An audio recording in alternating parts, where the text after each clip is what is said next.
and welcome. It's Friday, 13th December 2024. Mental health is real. Seek help. End the stigma. On the news this evening, FCT Prime Minister.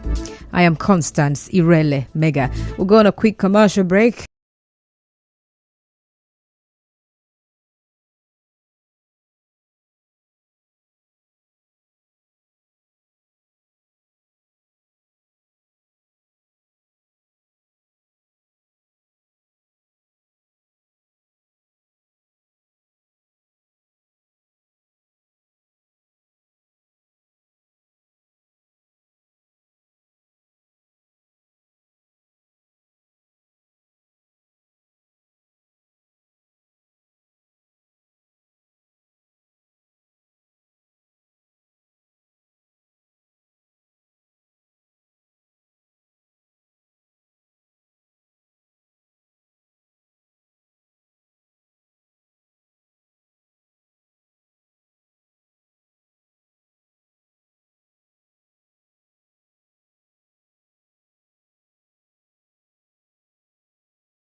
Former Governor of Rivers State and FCT Minister Nyesom Wike says the only way to silence his critics is to show performance and results. As you may know, the FCT Minister is facing heavy criticism over his widespread demolition of houses in Abuja, which he linked to revenue drive.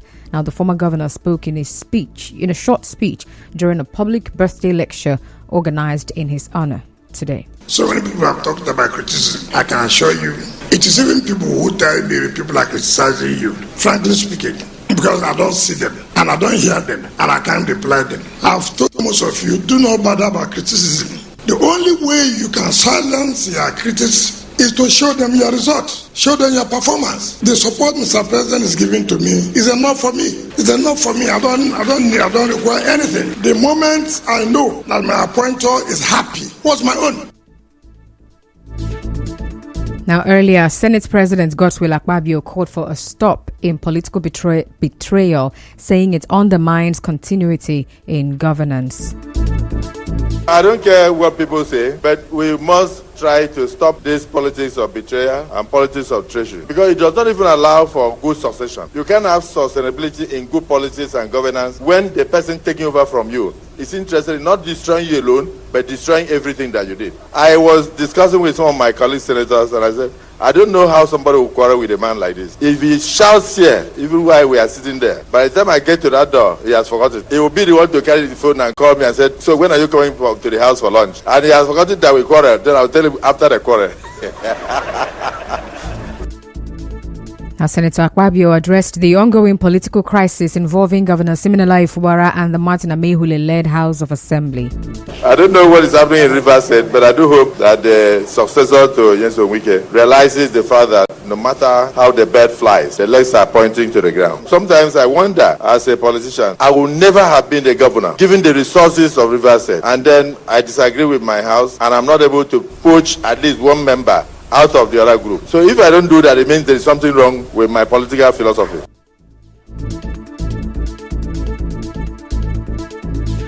Well, the Senate president also said for any president or governor to succeed, they must maintain strong ties with the National Assembly and their respective state House of Assembly. As a governor, my greatest fear was my House of Assembly. So because of that, I never travel anywhere without my speaker. So anytime I don't see him for a day, I'll send somebody to his house to find out. So he can come and have lunch with me. Then I'll use idea to look at his face, whether he was happy with me or not. Because the only place that can hurt a governor is the House of Assembly. And no court, no democracy can stop that from happening. Any president that wants to survive must hold his speaker and his Senate president very closely, like he's holding us.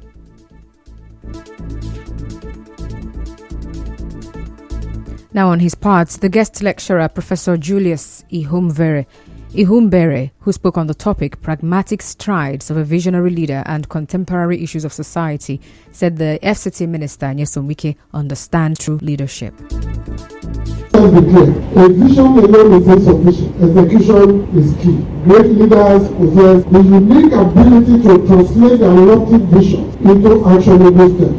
They set concrete goals and develop strategies that pave the way for realizing their aspirations. Moreover, they inspire trust among their followers and cultivate an environment where innovation flourishes. In such an atmosphere, the people feel empowered to contribute meaningfully towards achieving a shared vision. Also, the chairman of the planning committee, Senator George Thompson Sekibo, said the celebration of the 60th birthday of the FCT minister is to showcase the aspiration of a visionary leader.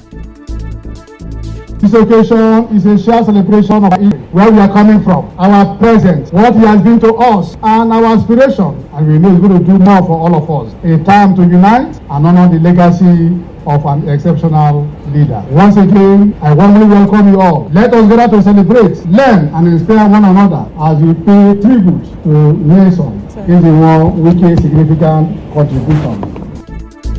Our correspondent reports that the highlight of the celebration is the unveiling of a book, Footprints of Nyesom Wike.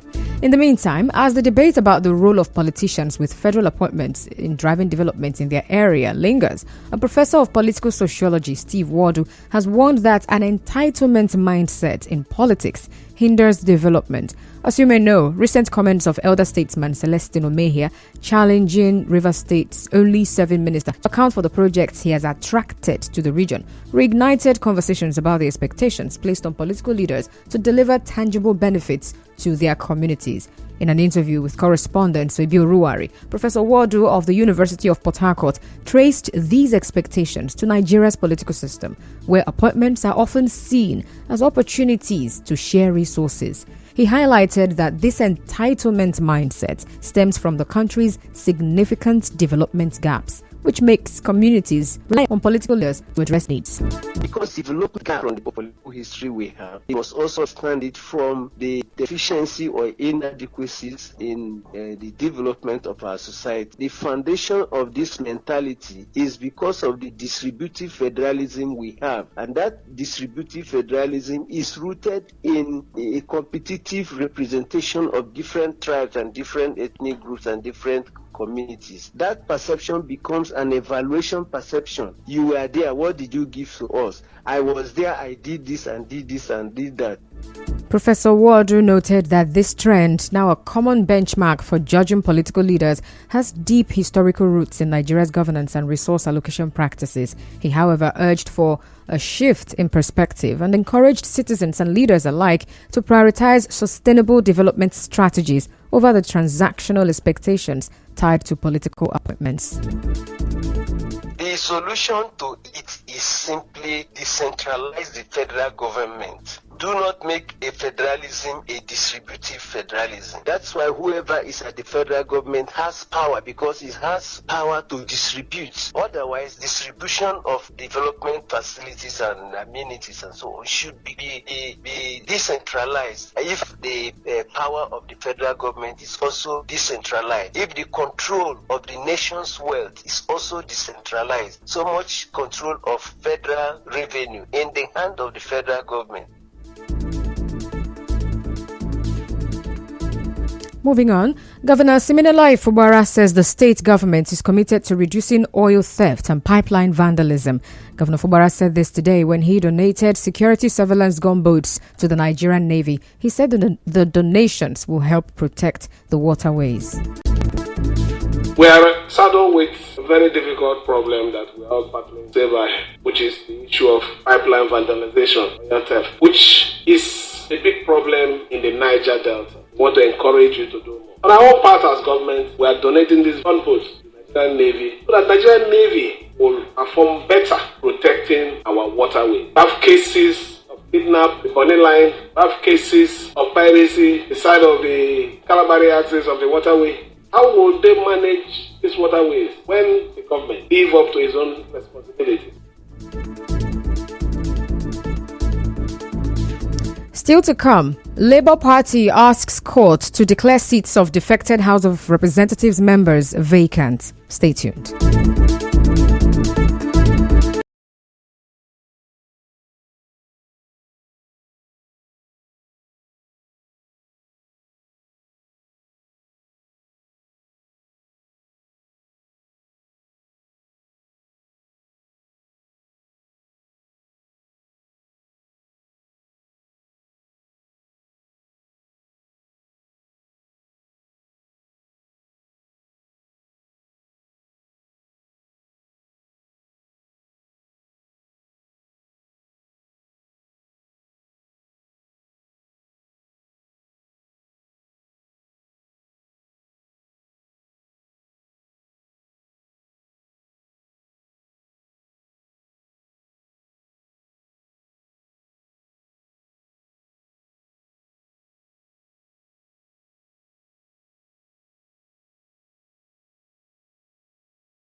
Thanks for staying with us, and now to the rest of the news. The Labour Party has gone to court over the defection of 6 members of the House of Representatives from the party to the APC. As you may know, another member of the party, Akangbe Iliya, who represents Jos South and East of Plateau State, added to the rising number of members of House of Representatives who left the party. Now, the Labour Party, in a statement by its spokesman, Obiora Ifo, said the party has since filed actions in the court to compel the National Assembly leadership to declare the seats of the defected Labour Party lawmakers vacant. He said the suit also seeks that every salary, emolument, or privilege received from the date of defection be returned. Moving on now, the Afe Babalola law firm in Ibadan has reportedly submitted a petition to the Legal Practitioners Disciplinary Committee seeking the removal of human rights lawyer Dele Farotimi from the register of legal practitioners in Nigeria. The petition alleges that Mr. Farotimi violated several provisions of the rules of professional conduct for lawyers in the country. The firm, in a 90-page petition dated 6th of December and signed by Ola Faro, a partner in the firm, said Mr. Farotimi defamed them in his book titled Nigeria and Its Criminal Justice System.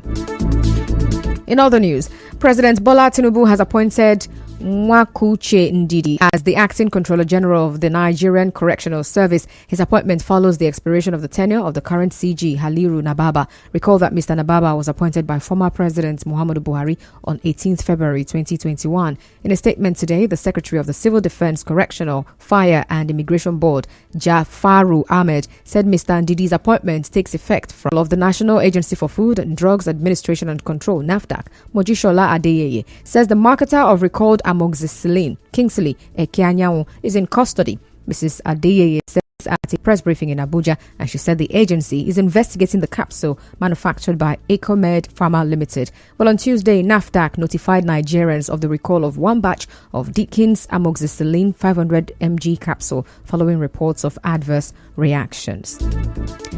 As the Harmattan season intensifies with its attendant dry and hot weather, Rivers residents have been advised to ensure they take proper care of their skin this period. Speaking in an interview with our correspondent, a professor of dermatology, Dasetima Altrade, urged residents to use sunscreen and moisturizers both indoors and outdoors for optimum skin protection from the scorching rays. You need a sunscreen. There are so many of them. But for us here, the sunscreen have what we call sun protective factor. It has to be above 30. You must not be outside before you apply it. Most people are not used to sunscreen, but it's essential. That's what will protect you from the sun. Then this period, one's skin is a little bit dry. So you need a moisturizer, petroleum jelly, petrolatum. You need a little water. You won't dry your body for you to work. So Professor Altrade of the Department of Internal Medicine, University of Port Harcourt Teaching Hospital, also advised persons living with albinism to limit outdoor activities this period. Now, for those that are living with albinism, not just you need sunscreen. That means you don't need to do an outdoor job this period. Even if you are going out, you may need an umbrella to cover yourself and reduce the effect of the sun directly on you. We'll go on another commercial break and then we'll wrap up the news. Do stay tuned.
Leader Francois Bayrou has become the next prime minister in France, where he was chosen by President Emmanuel Macron in a bid to end months of political turmoil. Now, 73-year-old Mr. Bayrou, mayor from the southwest who leads the Modem Party, said everyone realized the difficulty of the task ahead and he thinks reconciliation is necessary. Well, he is seen by Macron's entourage as a potential consensus candidate, and his task will be to avoid the fate of his predecessor.